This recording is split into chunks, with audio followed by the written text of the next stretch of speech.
at NY Justice League. And to kick things off, we'll be talking about the landscape of the justice reform system here in America.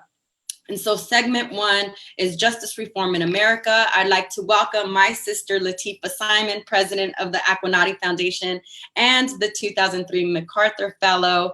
Lateefah, thank you for joining us. I also want to share with everyone that Lateefah and I go way, way back when she was the executive director of the Young Freedom Center. And so when they see us, excavates the truth about the surrounding how 5 Black men and Latino children were wrongfully convicted for an attack on a jogger in Central Park 5 in 1989. And I certainly want to uplift the fact that, you know, we also want to make sure that when we're talking about this, that we're also honoring the victims. But this resulted in prison sentences that lasted as long as 13 years. We know this case is not an isolated incident or a rare occurrence.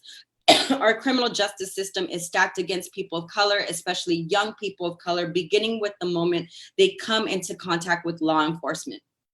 Often, Black and brown youth are prosecuted before they ever step into the courtroom. Can you share with us some of the efforts you've been involved with? Yeah, I think thank you so much. It's such an honor to be on the line with all of you all, sister. You are my hero.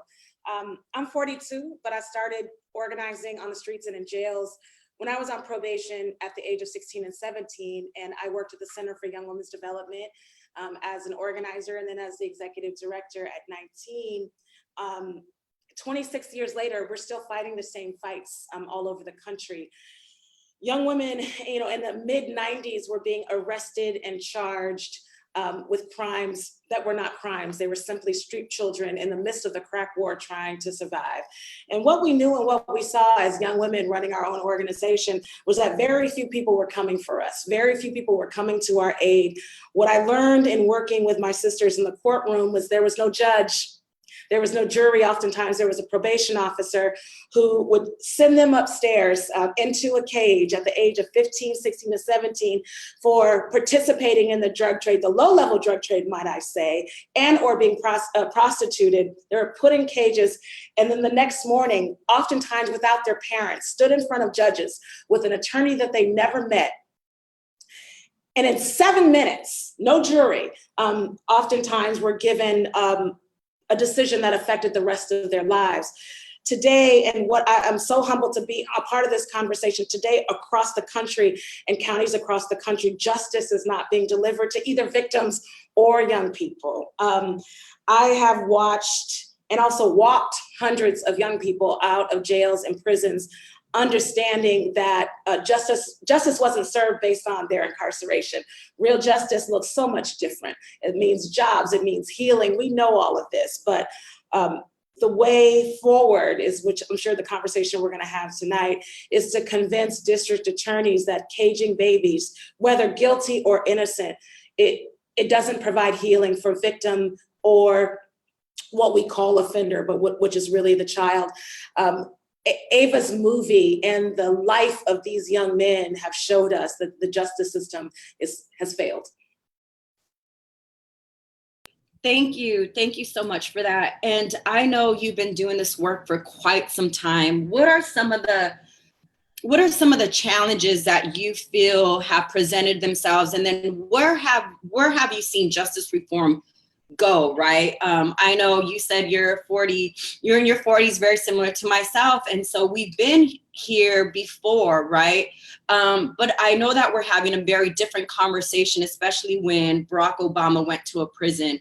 So what are some of the challenges, and where have you seen maybe progress in the justice system? Well, progress is happening all across the country on the grounds in cities and counties. In juvenile justice or injustice, these systems operate on a county level. It's important for many of these groups, like the groups that you run. We do political education with parents and young people, both in the courtroom, in their homes, and on the streets. And what we tell folks is, when you're arrested and you're charged with a crime, there's a lot of people involved with that. When you're detained, when you get a disposition, there's a lot of folks involved with that, but there are decision makers who make decisions on how long you serve, where you serve. what you should be charged with. And so across the country in counties like Alameda and San Francisco, in Santa Cruz County, where you did so much of your work on the ground with young women who are locked up. Few people think we're just new to the game, but we've been in it for 25 years. We know there are counties like the ones that I've talked about where we've seen a deep reduction, both in youth being tried as an adult. Frankly, in California, that's against the law now, which is a huge victory for all of those folks. Many of the folks who served long sentences, who had to fight those fights in the California legislature, but also at the ballot box. So we're not charging young people as adults without fitness hearings anymore. In Alameda County, while we have so much work to do, and I want to be a part of closing down or providing resources to close down much of these unneeded facilities, the populations of juveniles incarcerated have dropped by nearly half, but there are still babies in cages. In San Francisco, the Young Women's Freedom Center have pushed the Board of Supervisors and 300 organizations to stand behind them to say that this city no longer needs a jail for children and that we can do better. If not today, in a couple of years. You have Multnomah County. I mean, I can go on and on and on. The beautiful work that y'all have been doing in New York City, and it's really been inspired by young people.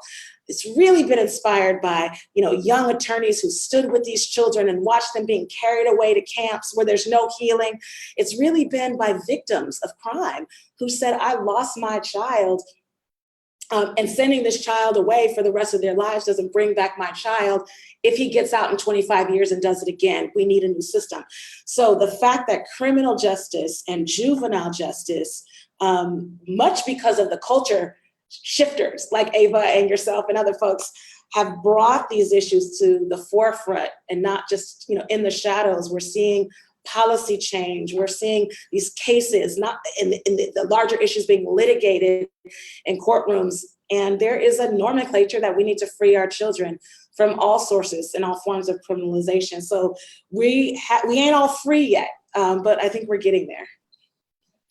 Well, I just want to thank you for all your work. I mean, 25 years is a long time. I know that you've been at every level. I used to see you on the front lines and providing direct services, and now you're running a foundation, which is, something that we need. And so I want to continue to encourage those that are watching to post your questions in the comments or tag us on Twitter at NY Justice League, and we'll answer a few at the end of the segment. And so I'm going to go ahead and turn it, please stay with us, but I'm going to go ahead and turn it over to Angelo Pinto of Justice League NYC and the former campaign manager of Raise the Age NY. Thank you, Angelo, for joining us. And, to your point, Lateefah, when you're talking about a lot of these efforts have been led by young people because young people are the ones that are directly impacted. I know that when I watched the film, I was already deeply familiar with the story, but I was struck by the vulnerability of the children. This is something that we see every single day, right? We see it with the young people that we serve in detention centers. We see it with young people in our communities. I know many of us have come from these communities. And so, in New York, Angelo, we had a long fight just to get legislation passed in 2007 to raise the age. Tell us about what that change looked like and what is the next step? I know that, for us, it kind of seemed like many years. We'd go into these detention centers, we'd offer programming, and we would talk about the urgency, right? But how long did it take to actually get the raise the age passed? Right. So New York State, up until 2 years ago, was one of two states. North Carolina was the other, that automatically prosecuted 16 and 17-year-olds as adults for any crime that they committed. And this was a practice that New York State had been engaging in for a while. What you saw kind of over the history of New York State's practice of prosecuting young people was kind of an escalation in who they would prosecute. So originally 16 and 17-year-olds were automatically prosecuted. So if you were 16 years old and you hopped a turnstile, if you were accused of stealing a book bag, or if you were accused of a murder, you were prosecuted as an adult, which meant you automatically went to Rikers Island if you couldn't post bail or if you were denied bail. And eventually, if you were sentenced to serve over a year's time, you would go to an adult prison, which there were a number of 16 and 17-year-olds who were spending time in adult prisons. And then in the 1970s, what you saw happen, I believe it was in 1976, was New York State started to prosecute 13, 14, and 15-year-olds as adults for certain crimes. So New York State started to say, actually, we're going to begin to expand the way in which we treat young people as adults. And, you know, there was a high-profile case at that time, a young man named Willie Bosket, which really kind of propelled New York State to do that. Then you see in the late 80s, the case of the now exonerated 5 was another case where the media kind of sensationalized things. And it kind of reinforced why the state was engaging in these practices and said, look, what we've been doing for decades or since the inception of the state was right. So maybe about... But I just want to kind of put a pin right there. Okay. I think during that time as well is when Gil Garcetti out of Los Angeles had called young people super predators, right? I think that was our generation, Lateefah. So that was the climate, is that we were looking at children, teenagers as these super predators. And so that, I think, also really influenced what was happening across the country.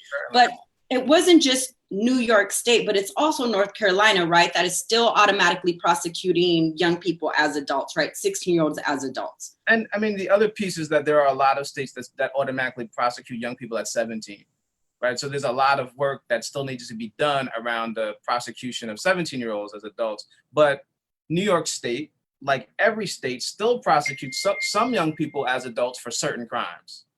So this isn't a practice that even New York State or states around the country are saying they're going to abandon. What they've been saying is they're going to modify this practice.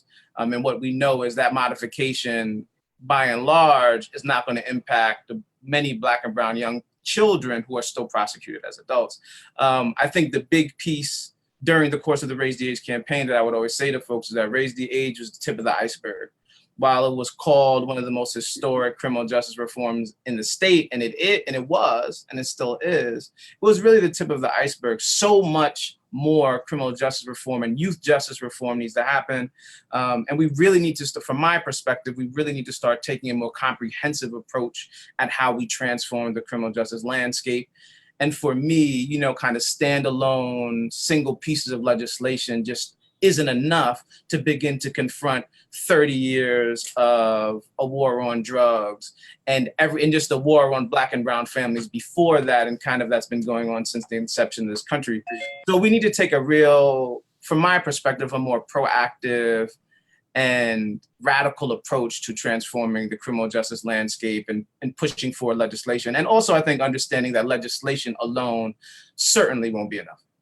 Right, right. And I also want to highlight Justice League NYC was also involved in the fight to free our Bronx teenager, Pedro Hernandez, who spent more than a year locked up inside Rikers, missing the opportunity to attend college until prosecutors were forced to admit that they had no case. And I know his younger brother works with us at the Gathering for Justice. And so we're going to be taking a couple of questions from our first segment. So let me just bring that up.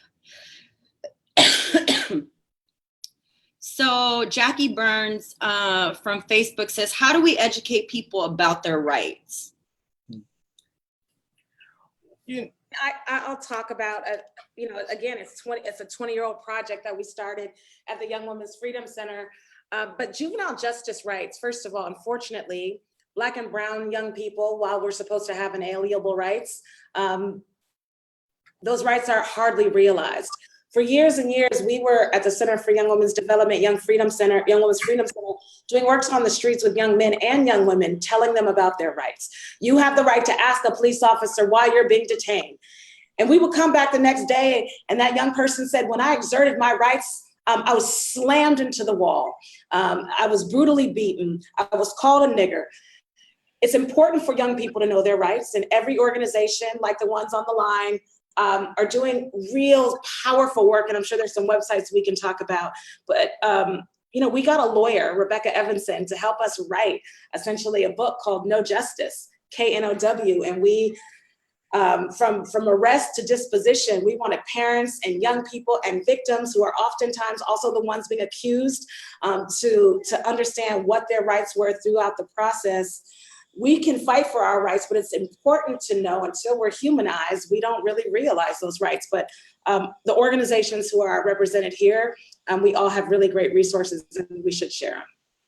Yeah, I think one of the ways in which I think young people can know their rights, I always say youth need to know their rights and more, because knowing your rights is certainly not sufficient to stop the police from doing whatever the hell they want. And sometimes it really exacerbates or makes police officers get even crazier with you. But I think schools are a place where we shouldn't be pushing young people out of schools and into the hands of law enforcement and what folks refer to as the school to prison pipeline. But we should be using schools as a place for young people to understand their rights, to learn about their rights. I mean, I think it's particularly important at a time like now, where in New York City, the mayor has kind of passed these important kind of laws in New York City public schools. They're reducing the number of days a young person could be suspended to 20. They're also implementing restorative justice in middle schools and high schools, and they're limiting the number of arrests, or trying to limit the number of arrests for low-level offenses in New York City public schools. I think with that kind of expansion and those wins that folks like UIC and Dignity in Schools campaign have kind of led, it's an opportunity to say, well, let's educate young people about their rights and other things that can kind of keep them protected, not only while they're in school, but when they're in their communities and they may be under siege by NYPD. Well, thank you so much, Lateefah. We love you. Thank you for the wonderful work that you're doing. And if our team could also pull up the Young Women's Freedom Center so that we could share the link and website with our viewers. We're going to go ahead and move on to the next segment, which is a conversation with Korey Weiss. So Angelo, you will be staying with us. And so Korey Weiss is one of the men whose stories are at the center of When They See Us. Korey was 16 years old when he was arrested and accused of a crime he did not commit. He served 13 years in prison and was exonerated along with the rest of the Central Park Five in 2002. His story has been shared in books, magazine, documentaries, and now in the film series When They See Us. Angelo, Korey, thank you for being here tonight.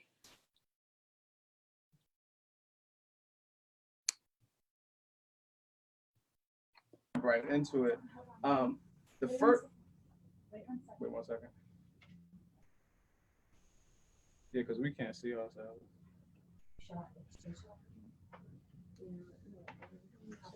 And so I also want to say, I know that when we're talking about raise the age, Korey was in that situation, right? Korey was 16, so he was automatically prosecuted in New York as an adult. And so go ahead, Angelo, take it away. Thank you both for being with us, and I will return shortly. Thank you, Korey, for being here. The first question was, When You See Us Now has been critically acclaimed. Netflix is saying it is the most watched series it's had. The first question is, how do you feel about kind of being received that well in that series and now the world watching and knowing the story again? Amazing film. It's amazing. It's amazing. Yeah. Is there, I think your part of the story, I think it was in part 4. Mm-hmm. A lot of folks were tremendously moved and felt emotional by watching your kind of part specifically. How has that felt? Like, and has it been kind of like reliving some of the trauma for you to see it? Oh, yeah. Pretty much just looking at your life to the point where you are poetry in motion, but you're not able to see yourself. Yeah. Until you do, you'd be like, wow, it's beautiful. Yeah. It's beautiful. It's hard, it's a roller coaster ride, but it's necessary to see. Yeah. Are there things in the series that you say, I wish there were other things that were in it that weren't included? Yeah. You feel like everything that kind of was in the series was necessary? How have folks been receiving you, I guess, when you're coming across folks now, or when you're, like at the BT Awards and folks are talking to you? What is some of the feedback you received? Well, they more so go to my little actor saying that he did a beautiful job, right. and he just embodied me. Yeah. He embodied me and did a great job. Yeah. Now, I think for folks who are like been doing criminal justice reform and understand kind of how we get to a place where we have 5, 16, 15, and 14-year-olds charged as adults and spending all this time in jail, and folks are now have been working on these issues for a long time. Do you feel like much has changed since the case in 1989 till now? And do you think much has changed?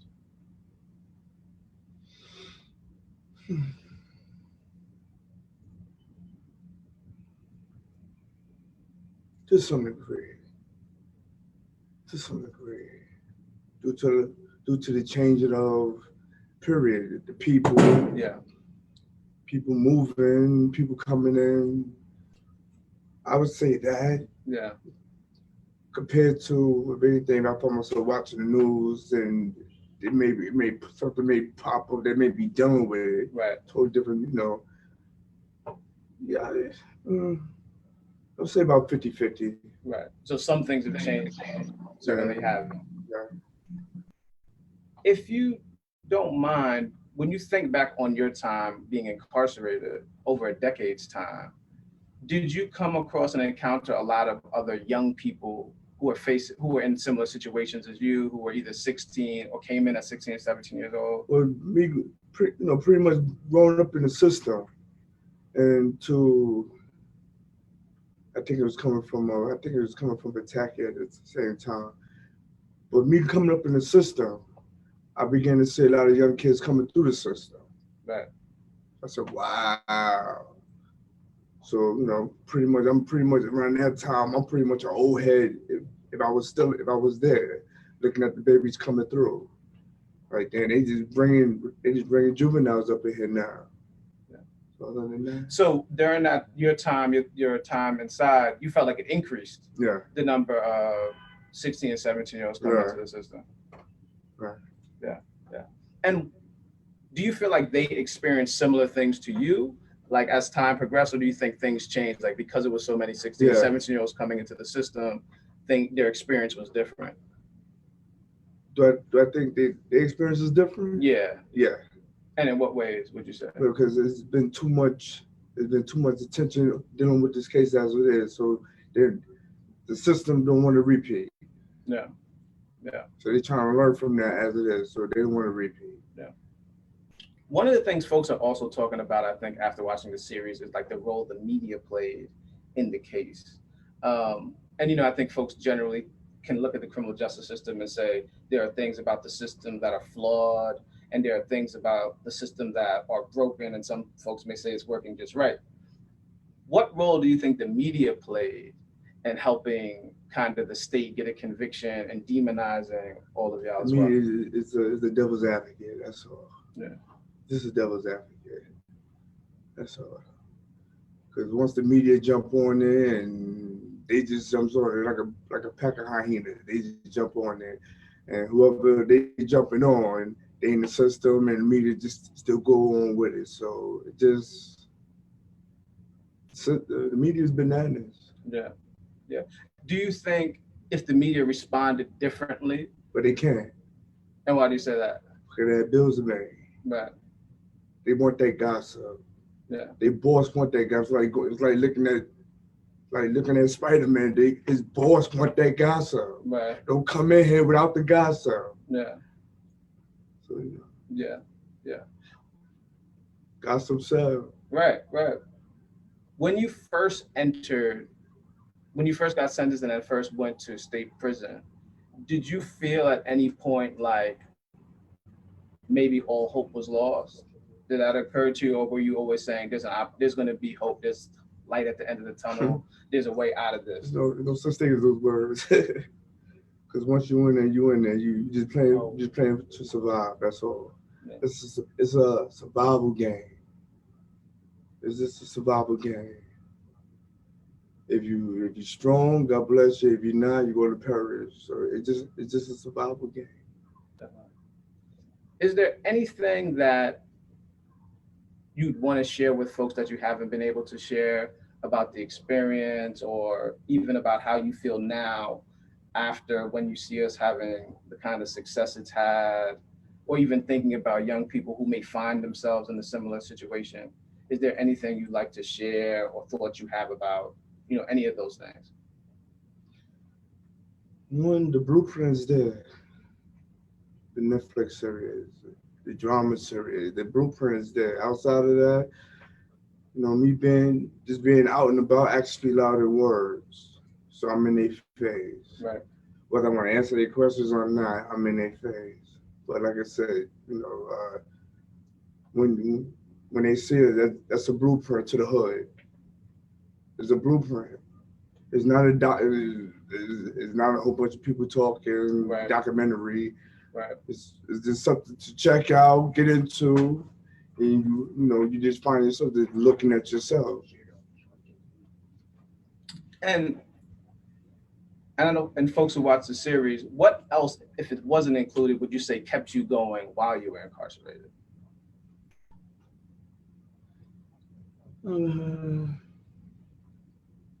Just maybe just taking heat from from the elders in there, because the elders, they got natural life in there. So just really listening to them.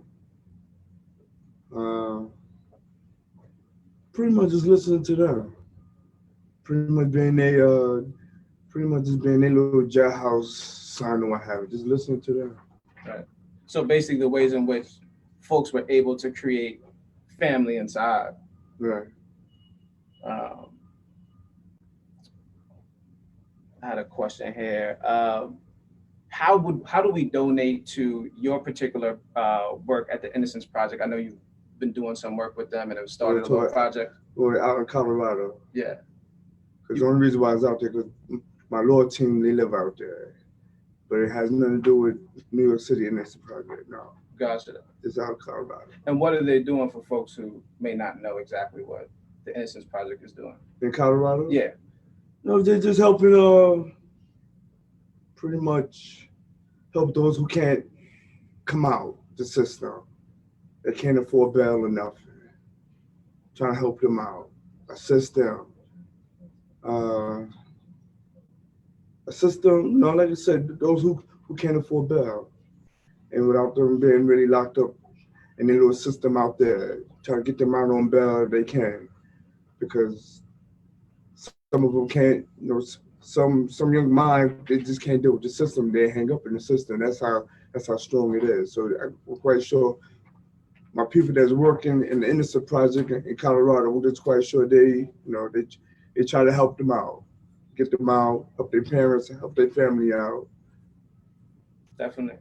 And since the series has come out, there's been a lot of attention around the district attorney who prosecuted you folks, District Attorney Fairstein, and she's lost some of her book deals and faced some consequences.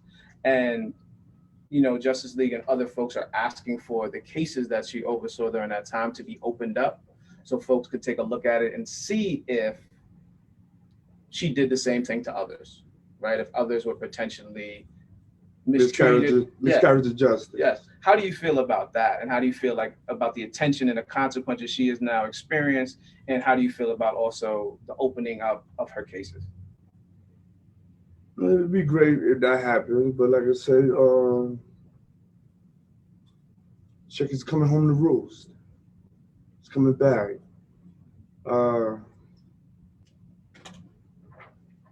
It's coming back because of the Netflix series.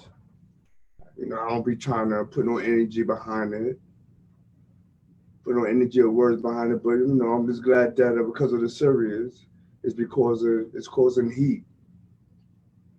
It's causing heat to the players that has something to do with this case here. So it's good. From her to Lateefah to the detectives, whoever's just popping up dead or what have you. That sort of remind me of the American Gangster. Now the next one to go down is Trump. Right. You know what I mean? Who's only in there for a minute, but that's up to his voters out in Orlando, Florida, on a low. But you know, other than that, just chilling and waiting everybody just fall off. Definitely. And I think our final question is, if you had one piece of advice for young people who find themselves in a situation like you, where they're innocently incarcerated, what would it be? What would you say to What's them? that again? If you had one piece of advice for a young person who found themselves in a scenario like you, where they were incarcerated for something they didn't do. But they in or they out? They're in. Whether they in, it's too late. Mm. Because they didn't take heed to the information that was out there before them. Right. You know what I mean? But like I said, to those who ain't go that far, better take heed to the program. Yeah. Better take heed to the program. I'm not going to sit in your face talking to you till I'm blue in the face. It's right there. It's right there on Netflix. Right. Take heed to it. Enjoy it. Swim in it. Cry. Boo-hoo. That's your life there. Definitely. If that can happen to me, it can happen to you. Right. Take heed to it. Definitely. You know? And I think that's all for us. Korey, folks wanted to say that the audience is sending a lot of love your way. They appreciate you showing up and speaking to them. So thank you again for your time. We appreciate you. But, yeah.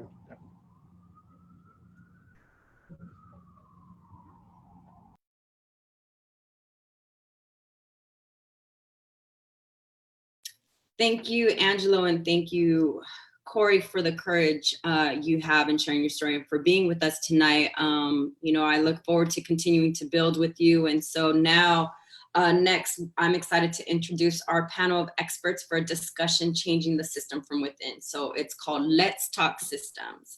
I'd like to welcome Hillary Blout, founder and executive director of the Sentence Review Project, New York City public advocate, our brother Jumaane Williams, as well as Chris Lazare of the Real Justice PAC. Thank you for joining us tonight.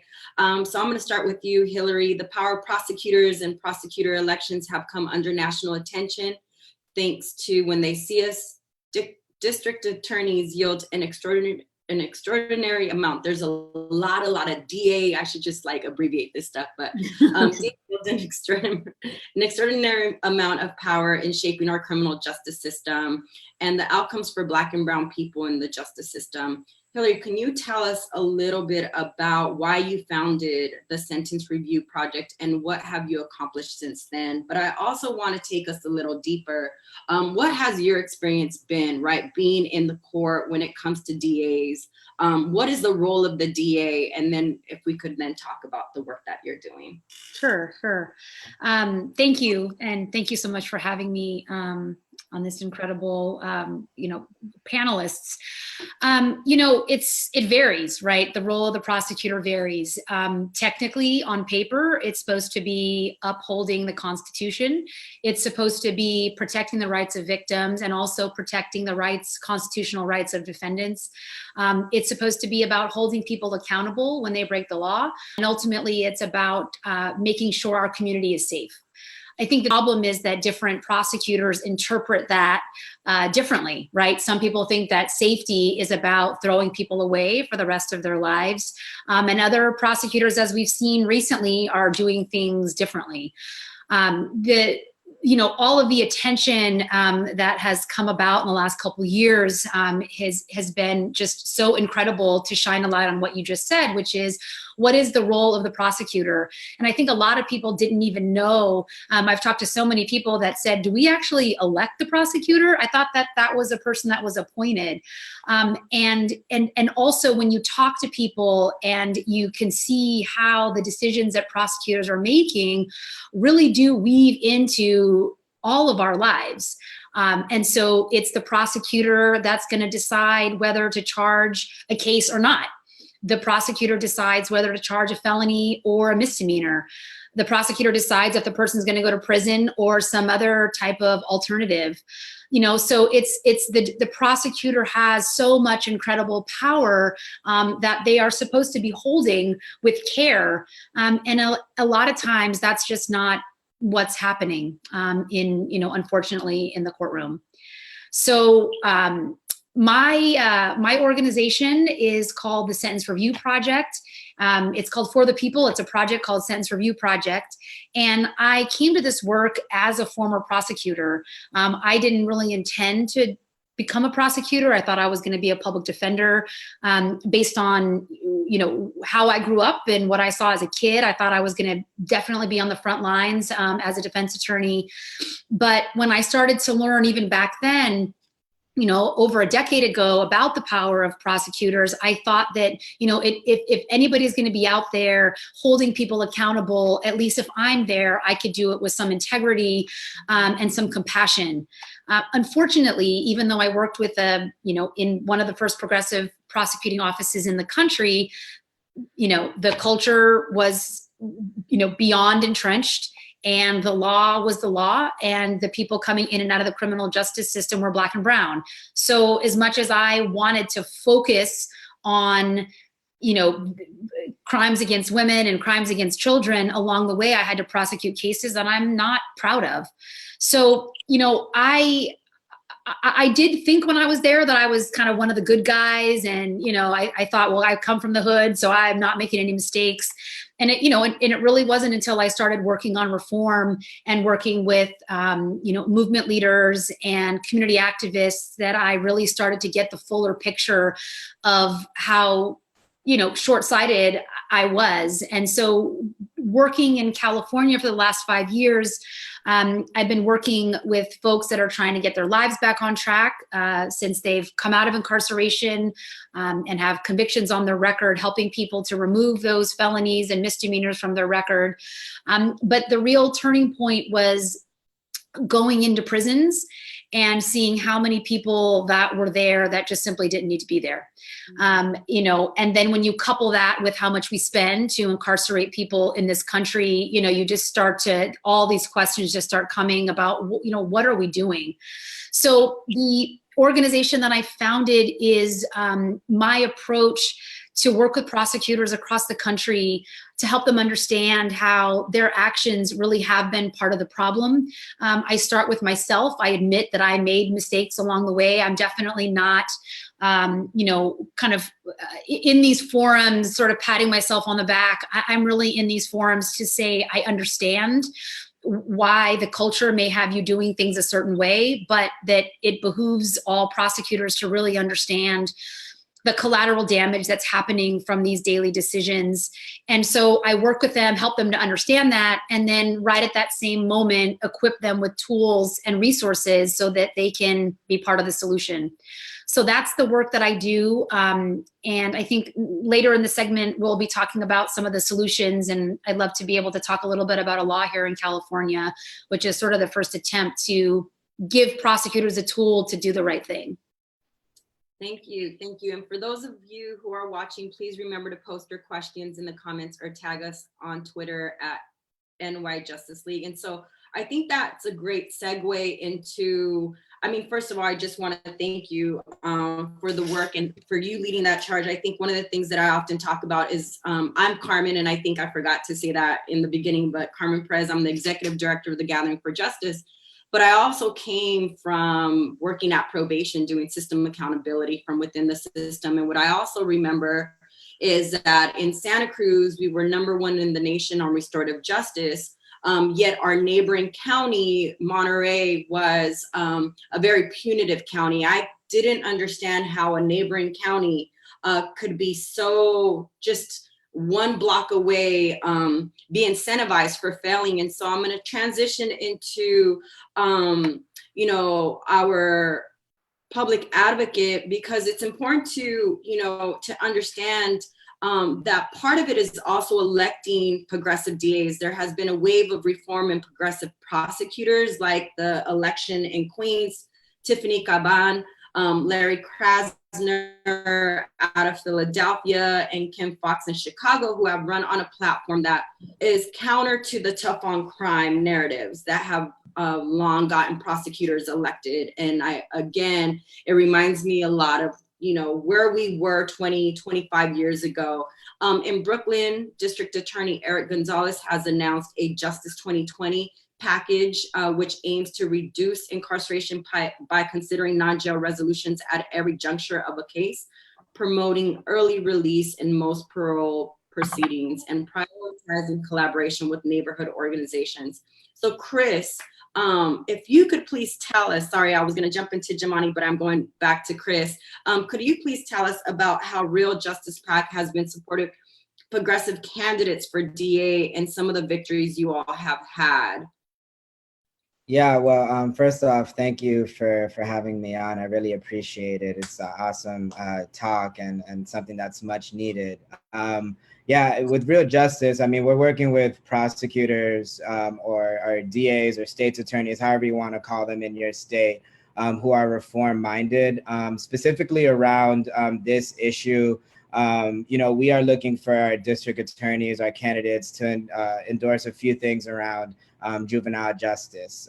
Number one, never trying children under the age of 21 in adult court. Pretty simple. Number two, abolish juvenile life without parole sentences and all kinds of like de facto life sentences currently and retroactively. So that means like whoever's going into the system now, whoever has been in the system, they need to be reviewed. We need to stop all criminal charges for school-based disciplinary behavior. And then we also ultimately need to close every youth prison in America and any juvenile facility that's really designed to kind of hamper growth. And we want to make sure that facilities are there to rehabilitate and not be punitive.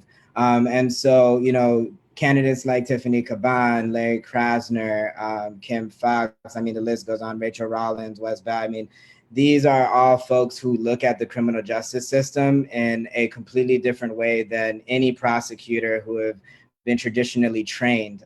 They are focused on restorative justice. That's the entire goal. You have to understand that, you know, individuals' brains don't stop developing until you're 25 years old. So anything that happens, whether you want to call it violent or petty, anything that runs that gamut, like you need to be able to understand that these children, they make mistakes. That's what they are. They're children. I mean, you said it earlier, like everybody has had that moment. And it doesn't matter how heinous or how bad it is, you got to understand that this is a small part in an individual's life. And so the folks that we work with, you know, we make sure that they understand and that they believe in this philosophy. It isn't just about talking about it and saying, yeah, you know, children shouldn't be, you know, put in jail, but they actually act on it. And so it's really easy for folks to run on these things, especially now everybody wants to be a progressive, you know, this, a progressive that. But like you got to look at their actions when they get into office. And so we work on helping folks get in and then also holding folks accountable, honestly, who aren't doing the right thing, especially around juvenile justice. And so before we move on, I want to kind of touch on that accountability piece. So again, what does accountability look like, right? A county that is data-driven, that is working with policy institutes, can be held accountable versus a county or a jurisdiction that has no data, right? And so when we're talking about DA accountability, I also remember being in the probation department super early in the morning, 7 in the morning to do intake. And then, you know, you kind of pass by the DA and they're already making decisions whether or not they're going to prosecute with very limited information, right? But what does accountability even look like? I mean, accountability could look like a lot of things. I mean, we're a national group. I mean, a lot of the pressure comes from local groups who they have a lot of close ties with. We try and leverage those relationships. You know, it's hard, right? Like accountability is hard. This comes with the whole theory of like co-governance as well. A lot of times it's not even just holding them accountable, like it's through an election, right? Like it's not necessarily just like marching and picketing out front of their office and, you know, making sure there are good nonprofit groups and local community groups that they work with that are just like in their face all the time, making sure to, again, tell them to do the right thing, whatever it might be. A lot of times it's just holding an election. And unfortunately, and fortunately, I guess you could say, we're at the beginning of this movement. And so there are a lot of prosecutors. We're talking about 2,400 different prosecutors across the country And we have gotten, a handful of them elected, relatively speaking. So there's a lot of work to do. But a lot of the accountability, what it looks like right now with a lot of these DAs, Carmen, is literally getting them out of office. There's so many bad prosecutors around this issue, around juvenile justice. You got to remember, I mean, you heard Korey talk about it. You all talked about it. This is a mentality of prosecutors that have been pervasive for decades, centuries, you could argue, right? I mean, it's not, hey, this is a bad thing to do, go watch When They See Us, and then you expect the prosecutor to change. I mean, you still see the prosecutors saying that was the sixth guy, right?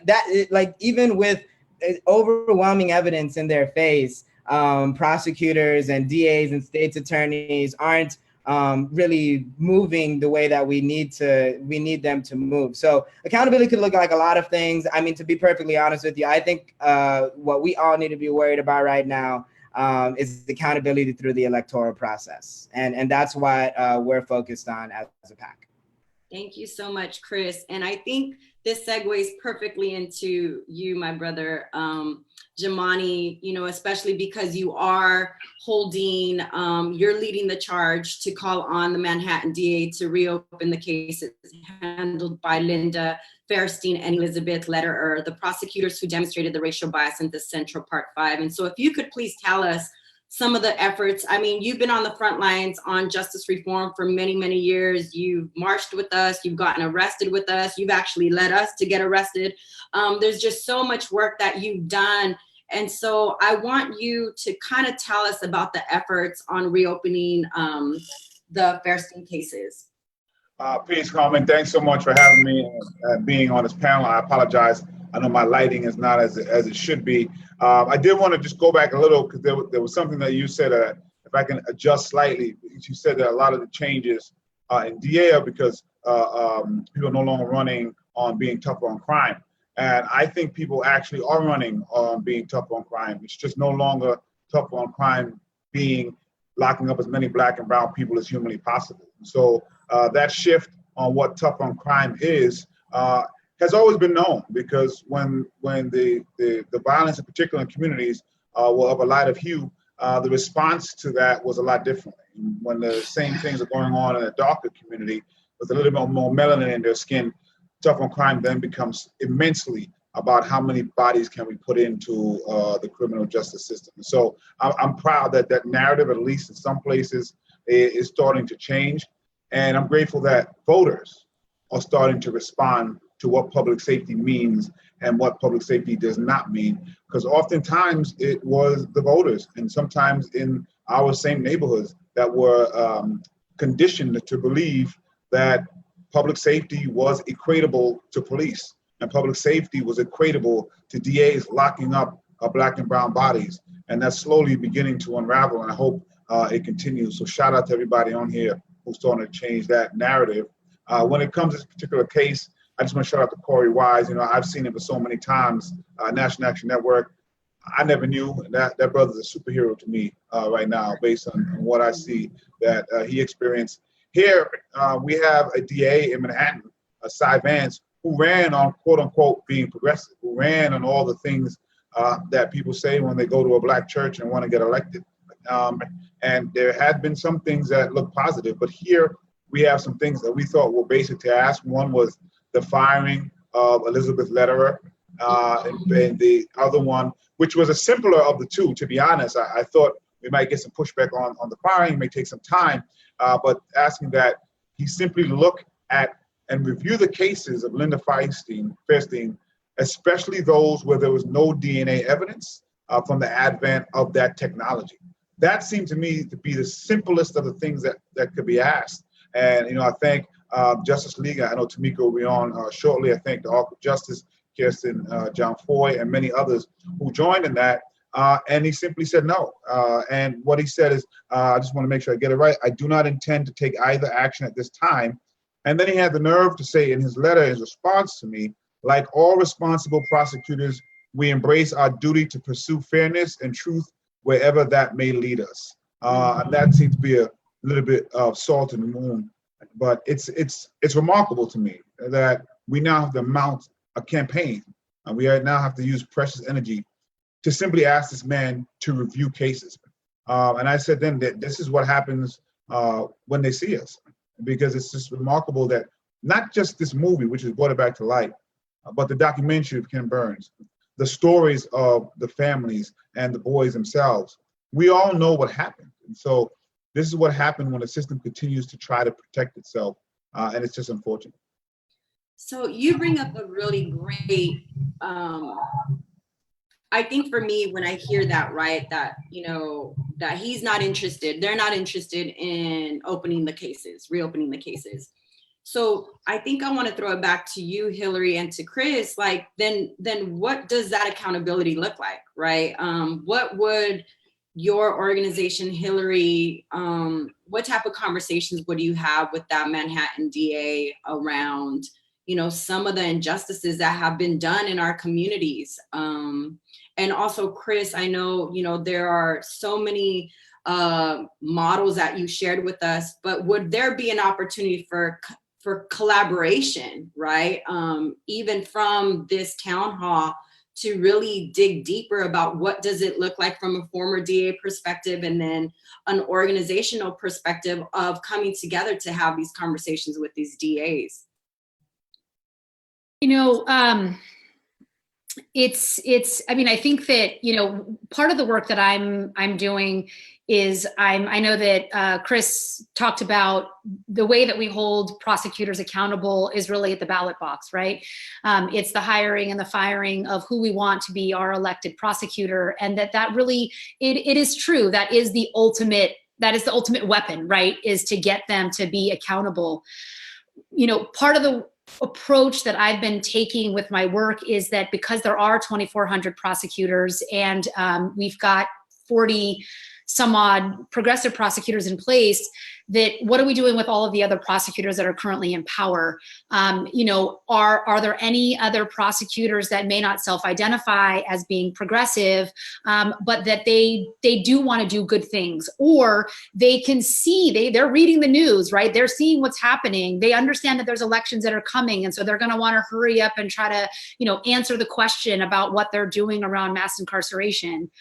The problem that is happening that Jumaane talked about is that when you have these conversations and somebody like Cy Vance, who has a conviction integrity unit, they have a conviction review unit, it's not like that's an office that needs to be trained on the fact that DNA evidence or the fact that exoneration rates are skyrocketing because we're beginning to uncover all of the miscarriages of justice.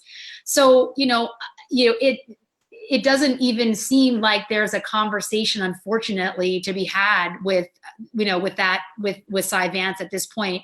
If this case isn't the case to make him stay up at night each night and completely turn the house upside down and investigate every single case that those prosecutors were involved in, then I mean, I don't even know why he's there.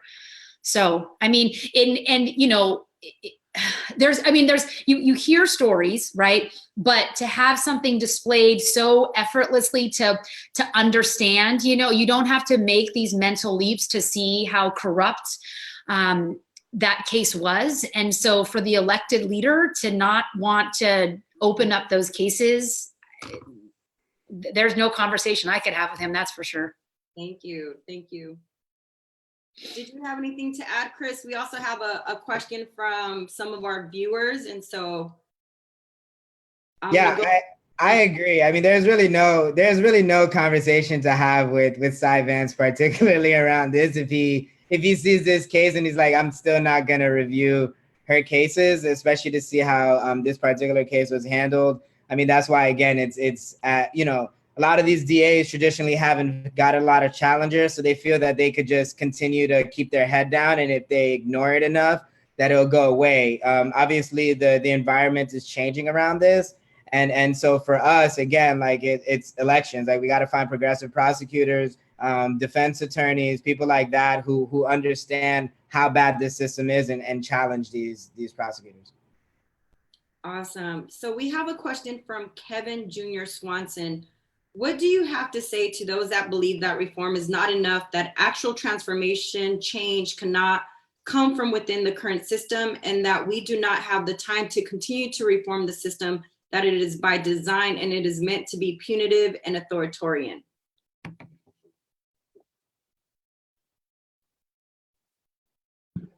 Can you hear me? Yep. I think there's a lot of validity to that, and I often say the system is working how it was designed to work from the inception of this country, and that's just a true statement. If our quote unquote founding fathers woke up and said, "Would you take a look?" Say, "I don't know why you have a black president or why women are voting, but otherwise, pretty good job of course what we decided to put forth." Even with that said, there always has been a better part of America. I try to say, always pushing forward. I tried my best not to use the word reform. We really have to literally take up a system that was put in place to operate the way that it's operating and put another system down. And that's actually why I think it's so difficult. You know, if you have a house that has a slight crack, you might be able to fill the crack. But if the foundation of the house is rotten, you have a bigger problem, and it's a lot harder. And I think that's what's happened to this country. The foundation of the country is based on what we see here. And we have some people that won't even admit that that is what's happening. But really quickly, I wanted to say ancillary two things. One is, I hope we start to use this as well to get folks more registered to vote. When Eric Garner's Daniel Pantaleo was not found guilty, that was a DA. And a lot of people who were found on juries are because of registering to vote. I think we missed an opportunity there. And lastly, in New York City, we're just encouraging everyone to swamp Cy Vance's office with requests to reopen this. And I don't want, I mean, it's of course, when it's time for re-election, he should not be the DA, but I want to make sure his name is synonymous with a shameful act. And that's what we need to do, shame some of these people. And so his memory and his family's legacy should not be one of reform if he's not going to readjust his position on something like this. Well, thank you for your questions. Thank you, Hillary, Chris, and Public Advocate Jumaane Williams for joining us. We're going to be moving on now to our next and final section. We're going to talk about the campaigns that are out there and what we can do with Rashad Robinson of Color of Change and our sister Tamika Mallory of Justice League NYC, and one of the original co-chairs of the Women's March on Washington. So welcome, welcome, welcome. You know, what are some of the campaigns that are out there? What are some of the charges? I know there are a lot of organizations. Public Advocate Jumaane talked about Kirsten being part of the campaign. So Tamika, if you could go ahead and share with us some of the work that's happening around accountability. Thank you so much. Thank you, Carmen, for holding this town hall today. And of course, to Roland Martin Unfiltered for allowing us the opportunity to have a broader audience and impact on this evening. You know, I was listening, and there was a lot of great things that have been stated already, you know, throughout this entire session, a lot of education, and so grateful to all those. And of course, to my brother, Rashad Robinson, power to the people. So, you know, there are a lot of campaigns. And one of the things that I heard earlier that I totally agree with Hillary's assessment around, you know, at this point, what else do you say to Cy Vance? Understanding that, you know, he's taken this type of position. We have to focus on re-election. We have to focus on the broader mission of ensuring that real, true progressives, and I like to say that progressives means what now, right? Everyone likes to use the term progressive, but what we really need is radical justice, radical thinking, and radical ideas and policies that will really change and shift you know, our conditions and the conditions of so many people across this country. And so, you know, I understand that position. However, Cy Vance is still in office.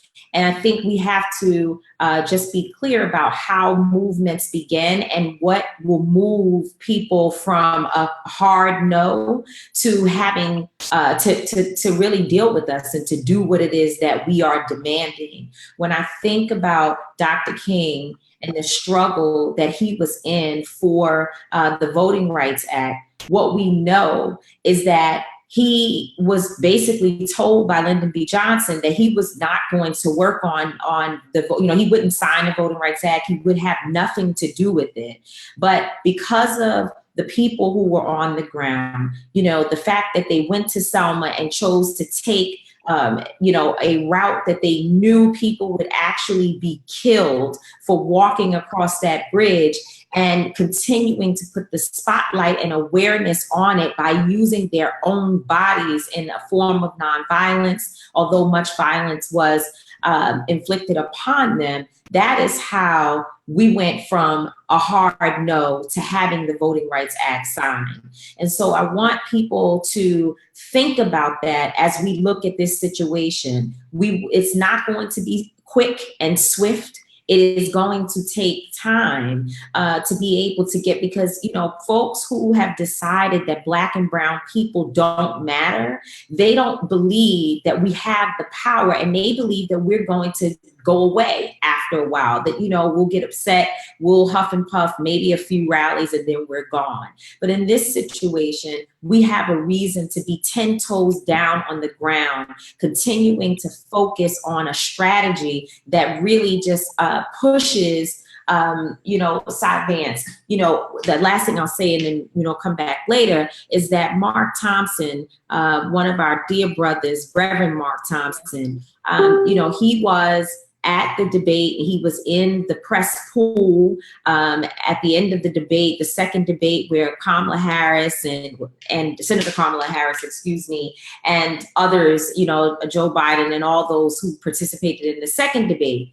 And he began to ask people, one in particular was Kamala Harris, to ask, do you believe that these cases should be reopened? And she said, it definitely seems that there's precedent for it. So these are the movement has to be multifaceted. We have to be everywhere. That means that we now have a presidential candidate on record saying that I believe that there should be, at least an investigation into whether or not there should be an investigation. Right. No one ever really wants to go all the way with it, but she did say something that I think was important. So that's where we are today. Thank you. Thank you. And I also want to talk about the petition, right? And so we'll certainly make sure that everybody gets that link. All the viewers get that link. But Rashad, if you could also share with us some of the solutions. Hillary talked about, being a conduit for change, wanting to work with DAs to make sure that they are bringing justice and not necessarily doing, I call it the iron fist, right? I know that Justice PAC, there's so many organizations that are like-minded. There's an opportunity for us to really come together. And I always think, as a former probation officer, of what does it look like for a federal mandate on system accountability? What does data collection look like? How do we begin to incentivize systems that actually work and not that are failing? What does that even look like? But I want to pass it on to you so that you could share with us some of what you've been thinking about and the work that you all are doing. Well, first of all, thank you, Carmen, for your leadership, for pulling us together. Tamika, it's always a pleasure to be on with you. Public Advocate, Jumaane, everyone, Korey, and really following what Chris and Hillary were talking about in terms of the role of the aides. And I want to both talk about that for a second and then talk about some very clear things that everyday people can do in their community now as it relates to building the type of power that changes the rules as it relates to prosecutors. And so, as both Chris and Hillary said, there are 2,400 prosecutors around the country. And yes, there is a movement to change the incentive structures for prosecutors, change what prosecutors believe their job is, and change what the public believe that prosecutors' job is. And as a result, prosecutors having to be nervous about disappointing Black people, having to be nervous about disappointing brown people, having to be nervous about disappointing poor people. And in essence, that is what electoral power sort of adds up to, right? It adds up to us building enough energy inside of a system to force that system to change. And so we have a set of 6 demands that we've worked across the movement with that really sort of live on this platform called winningjustice.org. And so if you go to winningjustice.org, it is a multifaceted platform. It's the only national place where you can search for who your prosecutor is.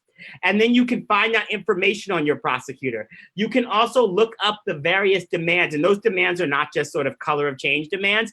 Those demands have been pulled together by organizations around the country through convenings over the last several years, where folks have come together and wrestled with what were the things we were going to put on, and what are the things that are also really important, but we can't ask for everything right away and keep the momentum. And so it's things like treat kids as kids. It's about transparency. It's about dealing with money bail.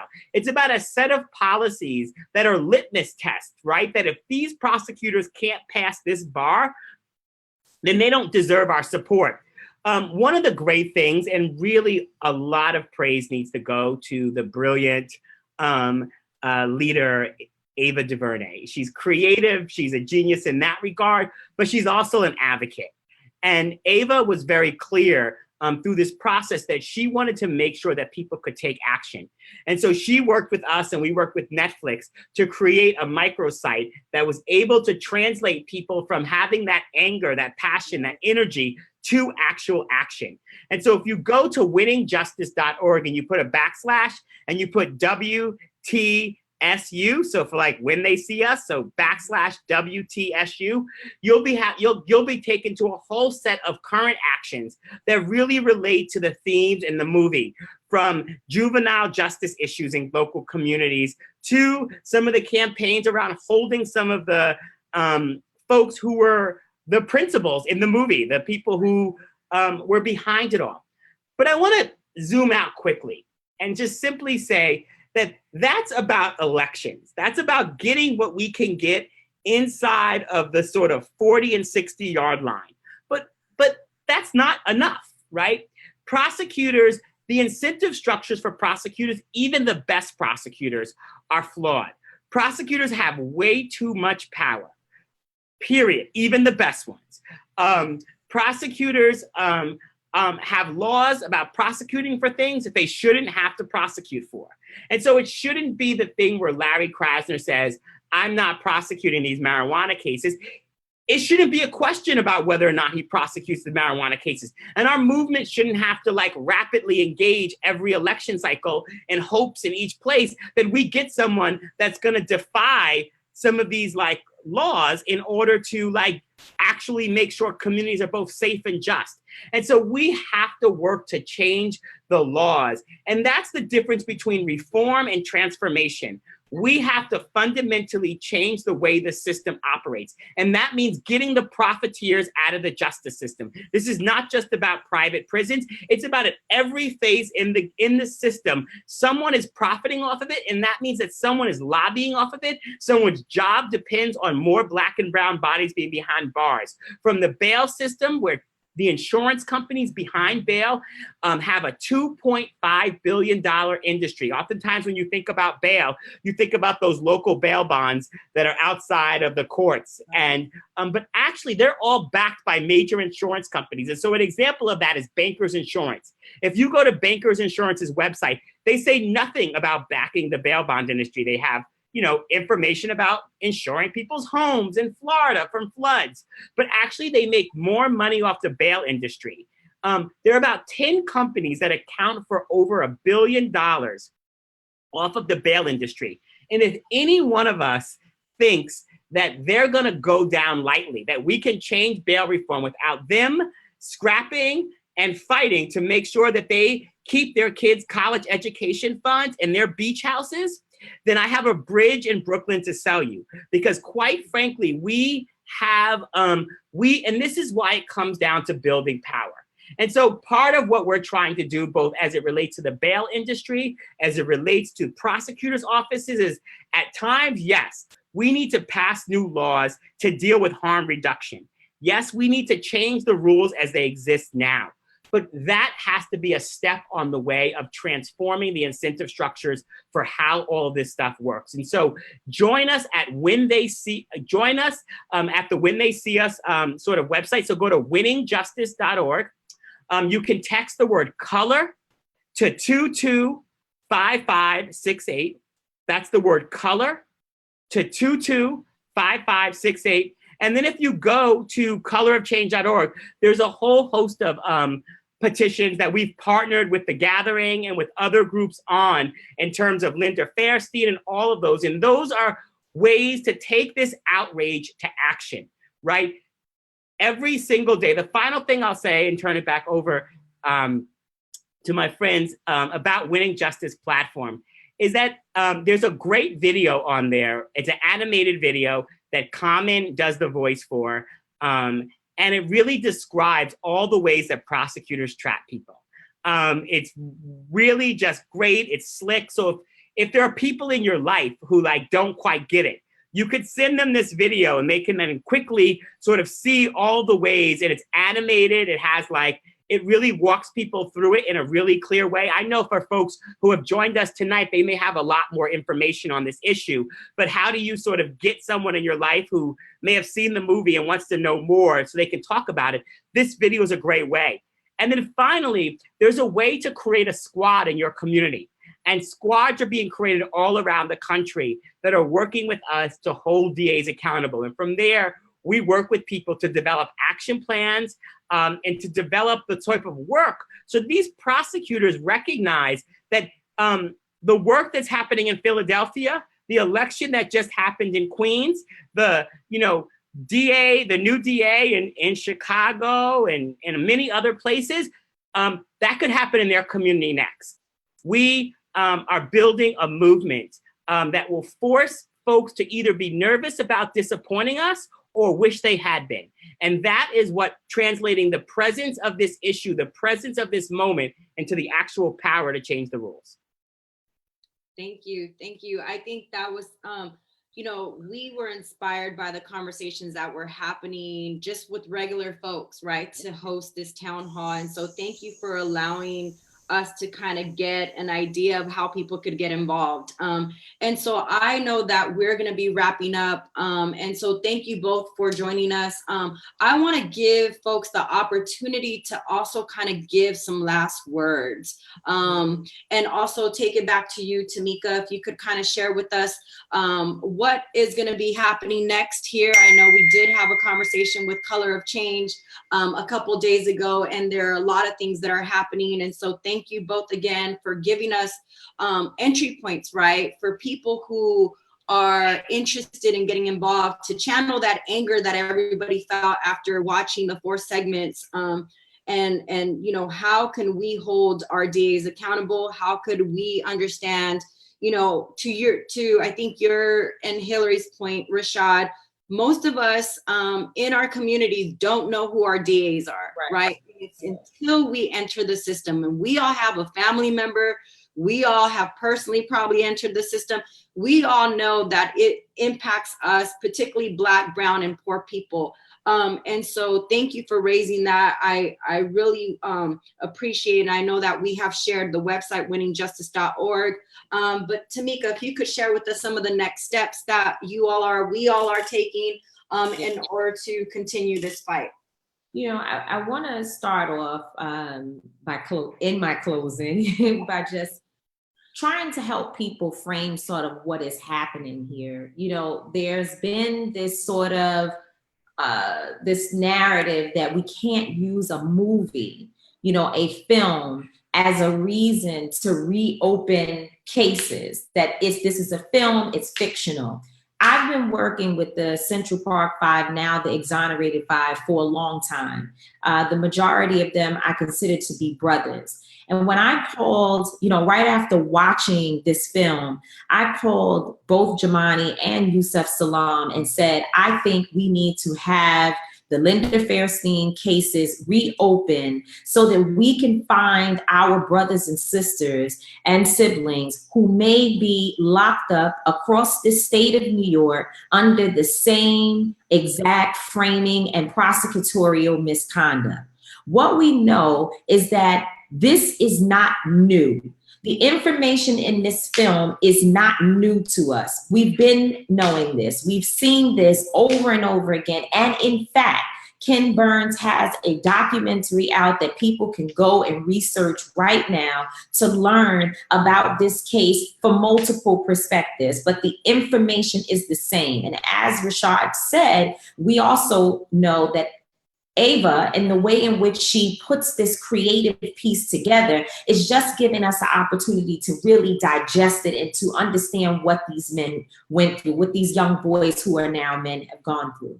So when people are pushing back saying it's just a film, I want folks to feel empowered that they can actually say, this is not new information. We already knew that this happened. But what I am so proud of is that the young men of Central Park 5 are saying we need to make sure that we go back and get our brothers and sisters. And so with all that Rashad has laid out tonight, of all the things that we have to do to ensure that this is across the country, we are protecting our brothers and sisters.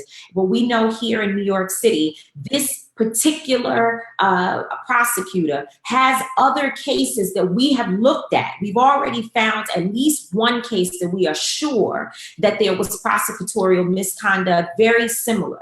So this is again a very, very serious fight. Now, there is the petition. The petition gives us an opportunity across the country to say to Cy Vance here in Manhattan, we're all watching you. We're all watching you, and we demand that there be justice in not the Central Park 5's case, in all the cases that this woman has ever put her hands on. So that's number one, sign the petition. Also, when there's a call out to show up at rallies or to make calls to the DA's office, to write letters, emails, take the time to do that, because there needs to be a clear understanding that there is pressure being applied here. We will forever probably have something happening every week that people can participate in. We're in the process of planning a leadership meeting where folks will be able to get the information and to figure out where do you fit?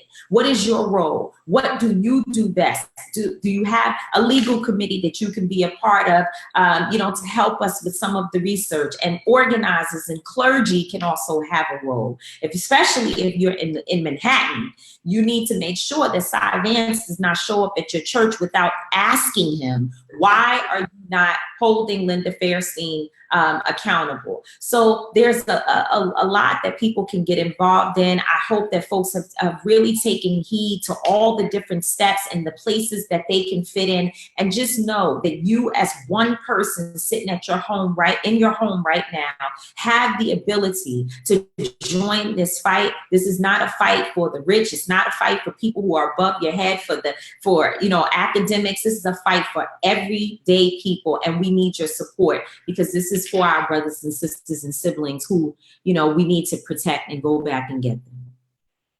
I want to thank you all again. Before I give folks the opportunity to say some last words, Tamika, I think you reminded me of a situation that happened when I was 17 years old. And I remember when my sister's life was taken, there was a DA that had asked my father, they wanted to prosecute the young man that was responsible for her death. And I remember my father saying, I can't take another mother's child away, right? And so oftentimes there are DAs that go out and do what they feel like doing without really honoring what the victims want in the first place. And so again, I think, the way in which we as regular folks, never in my life did I ever see our family navigating through the system as victims. Our family, had navigated in a different way, with some of our families being in and out. But again, this happens to everyday people, right? We have to know what we can be a part of. I think what you laid out in New York is tangible. We also have the petition. We have a website, winningjustice.org. There's different ways in which people could get involved. And I think just myself, somebody who was 17 years old, I never thought I'd be a justice advocate, right? That wasn't the path that I thought I thought I was going to be somebody else, but because of what happened in our family, it took us down this road. And so thank you for that reminder. I just want to empower people to know that, you know, you can make a difference regardless of how much information you have. It's really about leading with your heart. And so I want to go ahead and, you know, also that we give a shout out to Minister Kirsten Foy. I know you mentioned it. Yes, yes. Justice. They went out to churches, canvassing all over Manhattan on Sunday, making sure that pastors and congregations know about this situation and know what they can do. So let's give our brother, Thank you. And so we want to go ahead and bring it all the way back. So if Lateefah, if you're still on, if you have any last words, we're going to go down the line. And again, thank you all for joining. Do we have Angelo Pinto still on? Any final words? All right, we're going to go ahead and go with Hillary. Please, any final words? Unmute. Sorry. Go ahead. Oh, okay. I just wanted to thank you again for letting me kind of share a little bit about what we're doing here in California, and just kind of shameless plug, but it's also about what you just mentioned, which is people need to know exactly what they can do. And we're hoping that this is something that's going to take shape in other parts of the country. But at least for people that are watching and you have a loved one in prison in California, there is a law in California where you can literally ask the prosecutor that prosecuted that case to revisit that case. So the law in California allows prosecutors to reevaluate their own sentences and then facilitate the release of incarcerated people when we can show the prosecutor that they don't need to be there. So that's one thing we have here in California, and we're hoping that this travels throughout the country. Thank you. Chris, any final thoughts, any final words? Thank you again, Hillary, for joining. Yes, I just want to say thank you so much for having this again. This was an amazing experience. I just want to say, like, obviously elections matter. Look what's happening right now in Queens. A few thousand votes literally is deciding this race, and is literally going to impact millions of people when Tiffany, you know, she's already the winner, but officially declared the winner. And this could happen anywhere and everywhere. Again, most of these DAs across the country have not been confronted with a legitimate challenge. And when we organize, we win. It's very obvious. It's happening in Virginia. It just happened in New York. And 2020 is going to be a big year. So for those of y'all who are really interested, we have a bunch of great organizations on this talk right now. They will all, I'm sure, be doing something in some capacity on these races. Join us, join them, join something, because we could win big in 2020 and change the landscape of criminal justice in this country. Thank you. Great. Thank you again, Chris, for joining us, and a big shout out to Sean King, who connected us. Tamika, any final thoughts, words? Ever. Tamika. Did you want me to say something, Carmen? You got any final words, thoughts? Please send my love to Linda. I could hear her. I already ran my mouth a lot. So, you know, thank you for, again, having this session tonight, and let's just continue to work. And thanks everyone else who joined. Thank you. Rashad, any final words? Just want to thank you all for putting this together, for your leadership, and bringing us together. And once again, right, let's move from analysis, let's move from outrage, let's move from passion to action. Strategic action, collective action is the only way that we channel this work into the ability to change the rules. And so text the word color to 225568. Join us at winningjustice.org. And as you continue to sort of examine and look at this system, find groups locally and nationally that you can be part of. This is not about us being out there individual. This is about, once again, collective action, being part of something bigger and bringing that energy to bear on decision makers who need to be nervous about disappointing our communities. Thank you again. It's always a pleasure to be with y'all. Thank you. Thank you all so much. I am Carmen.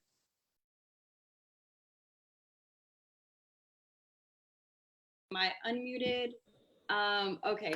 So I just want, for those of you who are interested in continuing this conversation, please follow us at NY Justice League, as well as visit our website, www.gatheringforjustice.org. Thank you for joining us tonight. Thank you to our partners, Black Public Media and Roland Martin, for streaming. And thank you for all the panelists. You were all amazing. I'm looking forward to the next phase of this conversation and connecting offline. So thank you, everybody. Again, follow us at NY Justice League. Thank you for the conversation. There is something that you could do. Don't wait until it's too late or something happens to your family. And it was great talking to my friends. I love and respect y'all. Peace. Thank you, Carmen.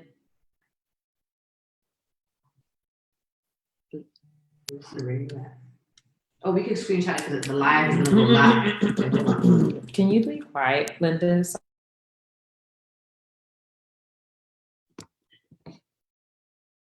You want to check out Roland Martin Unfiltered?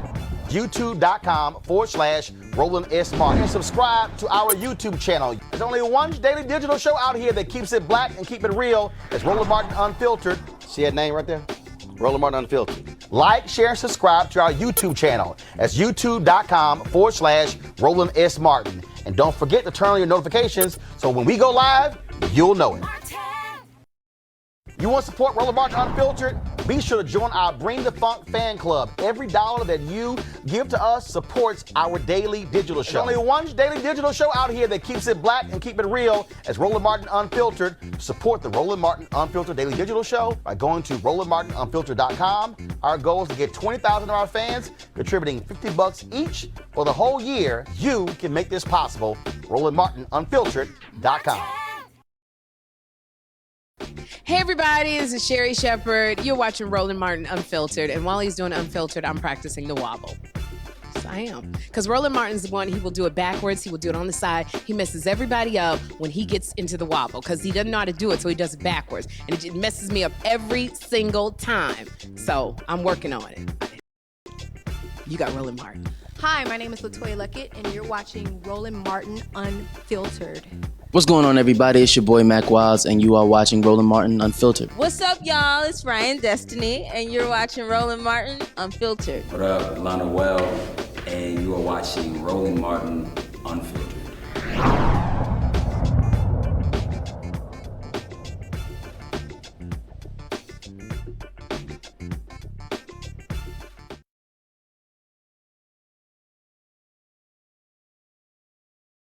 Hey fam, want to check out Roland Martin Unfiltered? The blackest show on all of digital, cable, and broadcast. Check out our audio podcast. There's only one daily digital show out here that keeps it black and keep it real. It's Roland Martin Unfiltered. Press play.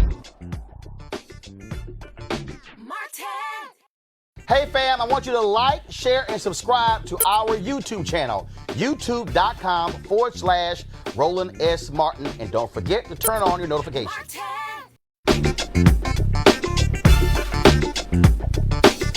Martin.